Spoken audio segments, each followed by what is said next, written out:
mensagem número 78, Melhorando Sempre, baseada na primeira epístola de Paulo aos Coríntios,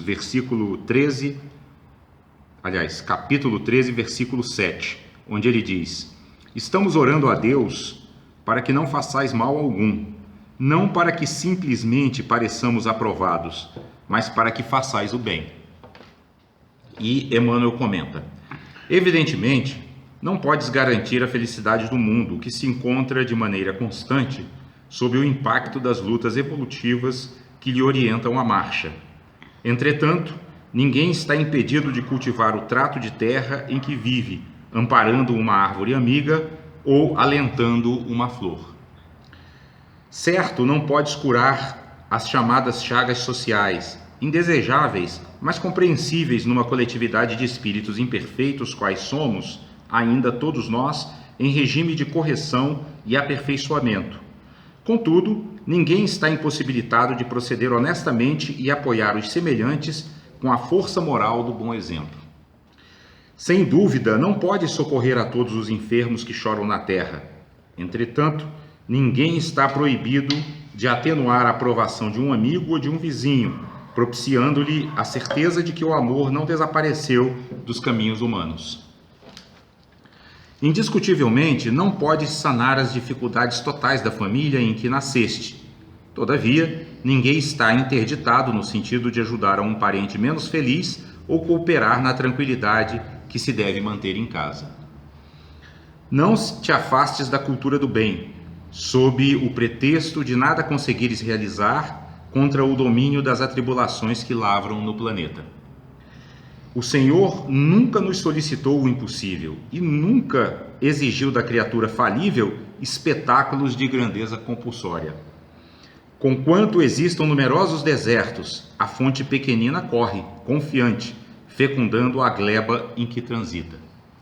Não nos é facultado corrigir todos os erros e extinguir todas as aflições que campenham nas trilhas da existência, mas todos podemos atravessar o cotidiano, melhorando a vida e dignificando-a em nós e em torno de nós. Isso lembra muito aquela frase que a gente tem repetido aqui do Cortella, lembram? Fazer o melhor nas condições que temos, enquanto não temos condições melhores de fazer melhor ainda, né?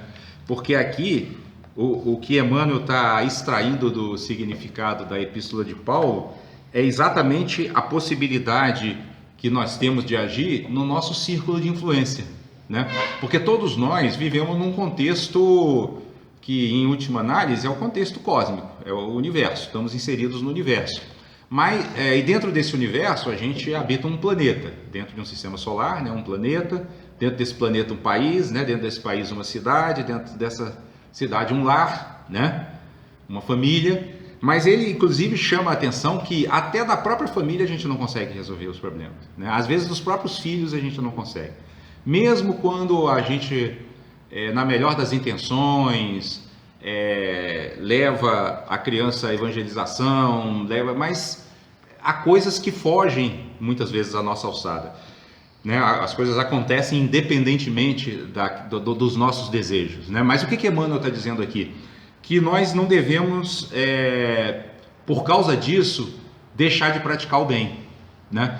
Porque olhe que na epístola Paulo diz que a gente ore a Deus para não fazer mal algum, mas não para que simplesmente pareçamos aprovados, né? Mas para que simplesmente façamos o bem, para que façais o bem, né? Então a frase certa é: não para que simplesmente pareçamos aprovados, mas para que façais o bem. Ou seja, aqui Paulo ainda está chamando a atenção para um detalhe mais sutil, né? Porque a gente já, por diversas vezes, falou aqui que muitas vezes até o próprio cultivo da espiritualidade é feito de uma maneira egóica, né? Assim, tipo, para eu parecer bom, para eu parecer caridoso, né? Mas Paulo está dizendo, não é por isso que nós temos, né, que agir. Porque se estivermos agindo assim, ainda estamos presos na retaguarda do caminho espiritual. Avançar no caminho espiritual é justamente superar esse desejo do ego de elogio, né? É fazer para ser elogiado ou fazer para não ser criticado. Não, Paulo está dizendo aqui, não, é para fazer o bem, ainda que muitas vezes fazendo o bem, como aconteceu com Jesus, a gente venha a ser criticado, A gente vem a ser até atacado, porque isso acontece, né? Porque as pessoas, principalmente num planeta de provas e expiações, elas muitas vezes não compreendem o bem real, né? A característica de espíritos que estão na infância espiritual é justamente não discernir entre desejo e necessidade. Então as pessoas desejam muitas coisas que não são boas, inclusive para elas, né? E querem que os outros trabalhem para satisfazer seus desejos. E é importante que a gente fique atento para isso, principalmente quando a gente está educando crianças. As crianças são muito habilidosas nisso, né? Porque elas tentam, para satisfazer seus desejos, elas tentam trabalhar nas nossas vulnerabilidades emocionais, né? Ah, mas você não gosta de mim, ah, mas você não está fazendo isso, ah, mas não está fazendo aquilo. Então a gente tem que estar com muita lucidez para manter a firmeza de saber que está fazendo o melhor, né? Porque quando a gente fala ser criticado, não é só essa crítica assim explícita, né? Que é claro, que é muito claro que a pessoa está criticando, mas é também essas manipulações que as pessoas tentam fazer com a gente emocionalmente, né? A gente citou o exemplo da criança, mas adulto faz também, né? E a manipulação, ela visa sempre o quê? A satisfação do desejo. E a prática do bem, ela visa o quê? A satisfação da necessidade. E nessa perspectiva em que nós estamos estudando e refletindo, é a necessidade, sobretudo, espiritual, né? A que se sobrepõe a qualquer outra, né? É a necessidade espiritual. Então, para isso a gente precisa o quê? Ter cada vez mais clareza. E Emmanuel, ele ajuda bastante aqui na mensagem a que tenhamos clareza, porque ele dá, são, se não me engano, são 5 parágrafos, onde ele começa o parágrafo dizendo sobre o que nós não podemos fazer, mas depois termina o parágrafo dizendo o que é que dentro desse contexto, mesmo negativo, nós podemos atuar, né? Por exemplo, no primeiro parágrafo ele diz assim que a gente não pode garantir a felicidade do mundo, e realmente nós sabemos que não podemos. A gente gostaria de terminar com a guerra na Síria, né? Acabar com, enfim, com o sofrimento das crianças desnutridas na África, ou até aqui no Brasil mesmo, né? Nós estamos cheios de moradores de rua, mas há muitas coisas que estão fora do nosso alcance, né? Melhorar a condição dos presídios, dos orfanatos, né? Da saúde pública, para que mais pessoas pudessem ter atendimento, mas o que a gente vê cotidianamente, diariamente na imprensa é justamente o contrário, né? A gente vê as pessoas sendo maltratadas, mal cuidadas, né? Sendo jogadas, muitas vezes não sendo atendidas nas suas necessidades, inclusive de saúde. Só que aí Emmanuel vai dizer o quê? Embora a gente não possa resolver esses problemas, ele diz assim, ninguém está impedido de cultivar o trato de terra em que vive, ou seja, o trato de terra que é uma imagem, né, do ambiente em que a gente vive. Porque no ambiente em que a gente vive, a gente tem sempre, diariamente, oportunidades de praticar o bem. Aliás, estamos todos os dias fazendo escolhas, né? Escolhas sobre o que vai falar, inclusive sobre, por exemplo, está todo mundo assistindo ali a televisão, né? E aí vem uma dessas notícias negativas que aparecem com frequência, né? Ou na televisão, ou no rádio, né? Ou na imprensa de um modo geral. A gente tem ali a possibilidade de, mesmo diante de um fato negativo, fazer um comentário positivo, né? Inserir ali uma visão mais ampla, né? Por exemplo, a gente ouve muito, às vezes, quando tem uma notícia assim de violência, né? Em que, por exemplo, o criminoso é pego ali em flagrante, as pessoas querem linchar, né? O pessoal, poxa, merecia mesmo ser linchado. A gente pode introduzir aí uma fala mais compassiva, né?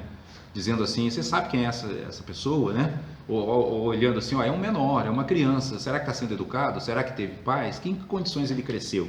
Né? Que é uma outra forma de você, sem descaracterizar o fato de que ali foi cometido um erro, né? De que aquele não é um comportamento aceitável, mas ao mesmo tempo inserindo o quê? Uma dimensão de compreensão, né? Então isso eu estou dando um exemplo no nível da fala, a gente também pode fazer no nível da ação. E quando não puder fazer no nível da fala nem no nível da ação, a gente pode fazer o silêncio, que pode ser a melhor alternativa, e agir no nível do pensamento, pelo menos ter pensamentos positivos, né?